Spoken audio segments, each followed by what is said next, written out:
పలుజాతుల భిన్నత్వం కనిపిస్తున్నా కలిసుంటూ ఏకత్వం బోధిస్తున్నా ఎందుకు మాకి హింసావాదం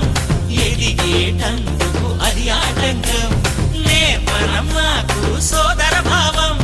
మార్పులు మాలో కలిగేలా ఇవ్వు భరోసా గం గణపతి గం గణపతి గం గం గం గం గం గం గణపతి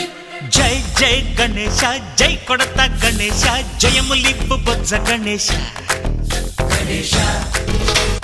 హై హై గణేశ అడిగేస్తా గణేశ అభయమిప్పు బుజ్జి గణేశ